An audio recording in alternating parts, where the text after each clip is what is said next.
To lingering tunes or to void thunder? That is the question. Especially when you're talking about Xiangli Yao. So, in this video, this is exactly what I'm gonna be talking about, and I'm gonna take a deep dive into this to settle once and for all which one is better. So, roll that intro, let's go!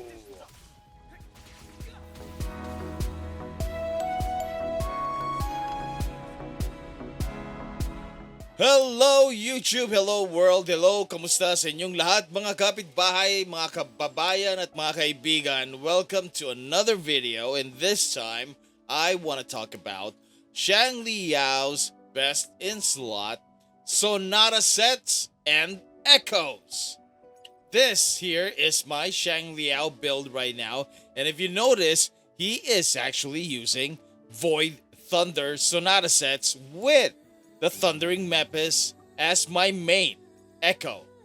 I want to believe that I made the right decision of putting the Void Thunder set and the Thundering Mepis on my Xiangli Yao, but I'll be doing myself a disservice if I don't even take a real look into this. And so, using my deductive skills, that is exactly what I'm gonna do.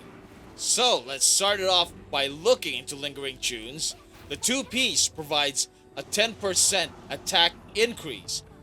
With the 5-piece set, while on the field, attack increases by 5% every 1.5 seconds. This effect stacks up to 4 stacks. It also provides an outro skill damage of 60%. Based on the description, Lingering Tunes effects activates immediately. It auto-refreshes after the last effect expires. It provides outro skill damage, and since this appears to be a more general, one-size-fits-all sonata set for many damage-dealing resonators, it can be used by other resonators if you decide you want to move on from it. As for the Void Thunder, the 2-piece set provides an electro damage increase of 10%. For the 5-piece effect, the electro damage is increased by 15% after releasing heavy attack or resonance skill. This effect stacks up to 2 times. Each stack lasts for 15 seconds. Based on the effect description, it appears that Void Thunder is perfect for Xiangli Yao. However, there is a precondition of activating either a heavy attack or his resonance skill before he receives the buff effects. The good news is that it has the same duration as that of Xiangli Yao's liberation duration, which is around like 25 seconds. And since it provides electro damage bonus, it's a bonus on top of his attack multipliers, which is really massive. The only thing is, there is a learning curve because you have to either apply a heavy attack or activate his resonance skill in order to proc the effects. Moving on to his echoes, or his main echo. With Lingering Tunes, you can use Mech Abomination, or with Void Thunder, you would like to use Thundering Mepis. With the Mech Abomination, upon casting the echo skill, you will immediately receive an attack boost of 12% for 15 seconds. It's so very plug and play. As for the Thundering Mepis, you will receive an electro damage boost of 12% and a resonance liberation damage increase of 12% as well for 15 seconds.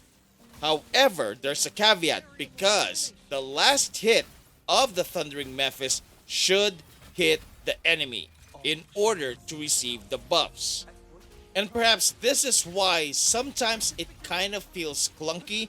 It kind of feels like I hadn't received any of the buff effects when I use Thundering Mephis, and mainly that's because of how it actually activates. So for the Mech Abomination, the positives, it provides you with fewer damage compared to the Thundering Mephis, and it only provides 529% total damage. That's rounded off already. However, it actually provides quick engagement. So that means you only spend like 1 or 2 seconds with the Mech Abomination for it to do its thing. And the buff activates upon casting. No preconditions, it just activates automatically. And finally, it has a shorter cooldown of only 15 seconds. For the Thundering Mephis, if you manage to hit enemies for all the 6 strikes, you will gain 886% total damage. It also provides a 12% electro damage buff for 15 seconds and another 12% liberation damage buff for 15 seconds, which is perfect, supposedly for Xiangli Yao, because his biggest damage will come from his resonance liberation. But there are a lot of negatives to this. Number one, it must be used right after Xiangli Yao enters the field. It has a longer engagement time because each strike is like a second. So you're probably going to spend around 5 to 6 seconds with this echo on the field. It also requires more button mashing because if you don't press the attack button, it will auto cancel itself. And then you have the longer 20-second cooldown compared to the 15-second cooldown of the Mech Abomination. And finally, the final hit of the Thundering Mephis should hit an enemy, okay, in order to activate the buffs. So there is a little bit of a learning curve when it comes to using the Thundering Mephis, unlike the Mech Abomination, which is more plug and play. But in terms of damage, Thundering Mephis will deal 60%. I think 60% probably, or no, 40% more damage than the Mech Abomination. But it has to hit, like all of the strikes needs to hit your enemy or your enemies if they are a group. So based on all of that info, here's my conclusion. On paper and in combat, Lingering Tunes and the Mech Abomination wins. In terms of effect deployment and refresh rate, Lingering Tunes wins. It's plug and play and it will automatically refresh. Okay? In terms of effect duration, because it's automatic in every respect, Lingering Tunes also wins. Basically, it's a never-ending loop of attack increases. Okay? When it comes to the buff effects, I will give this to the Void Thunder, and that is because the buff effects of the Void Thunder is actually more suitable for Xiangli Yao, and it provides extra damage on top of his attack stats. This one goes to Void Thunder. But in terms of long-term use and playability and return on investments, this also goes to Lingering Tunes because this set can be given to other resonators if you decide I don't want to use it anymore, or like if you want to use another resonator, for example, and bench Xiangli Yao, then you can apply this set and into that other resonator. Now let's move on to the echoes. When it comes to on-field engagement speed and duration, this goes to the Mech Abomination. It's actually quite quick. It's only like 2 seconds or something, maybe less than 3 seconds for it to do what it has to do. So that's really quite short compared to the Thundering Mephis, which stays on the field quite a bit, like around 6 seconds or so. When it comes to the deployment of the buff effect, this is also with the lingering tunes. The lingering tunes wins this one because it's basically plug and play. There are no other preconditions except that the character is on the field. However, when it comes to the actual effect of the buffs that they provide, I think Void Thunder provides more. Number one, it's electro damage, and number two, it actually increases your resonator's resonance liberation. And like I said, with Xiangli Yao, that's his biggest source of damage. Overall ease of use, this one also goes to the Mech Abomination. It doesn't matter if it hits or not, as long as you activate this echo, it will provide the buffs. In terms of the actual damage, Thundering Mephis deals more damage. And that's around like 30 to 40% more compared to the Mech Abomination. Now, when it comes to learning curve, Mech Abomination also wins. Obviously, Thundering Mephis has a learning curve.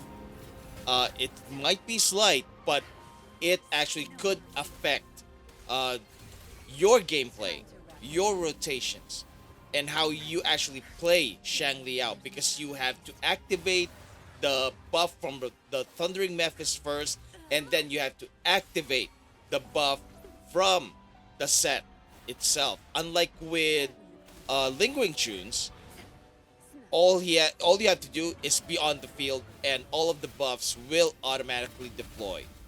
So yeah, I must concede.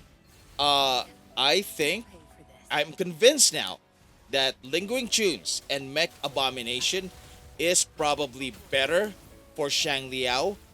It's so plug and play.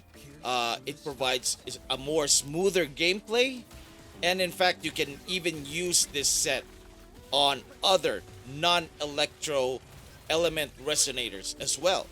Heck, in fact, I'm considering also using this on my Yinlin, even on my other 5-star DPS units. It's so plug and play, it's so general purpose, and it's so easy to use. However, having said that, if you don't mind the learning curve required, then you may want to go with Thundering Mephis and the Void Thunder set, simply because it deals more damage, it provides more buffs. But if that is something that you are concerned about, for example, like with the learning curve, then you might want to consider Lingering Tunes instead. Now, me, I really don't mind the learning curve. It's basically just trying to learn the order of things in order to make all the buffs activate together. However, it's really tempting seeing this and realizing that perhaps Lingering Tunes will make Xiangli Yao less clunkier compared to the Void Thunder and its preconditions. And although Xiangli Yao deals more DPS with the Void Thunder compared to the Lingering Tunes, actually, when you think about it, the difference between the two is not that huge. And with Lingering Tunes, you make up for the damage discrepancy with a faster and smoother gameplay. But for the meantime, I'm gonna stick it out with the Thundering Mephis and the Void Thunder until I manage to collect enough echo leveling materials in order to create a set of Lingering Tunes and the Mech Abomination. So hopefully this video has been insightful and helpful to you guys. If you find it interesting, helpful, or entertaining, I would ask that you leave a like and subscribe to the channel. Hit the notification bell and support this channel. I would love to be one of the top creators in this space, and especially for Filipinos, right? So, yeah, thank you so much for watching, and I will see you in the next video. Farewell, paalam, bye-bye!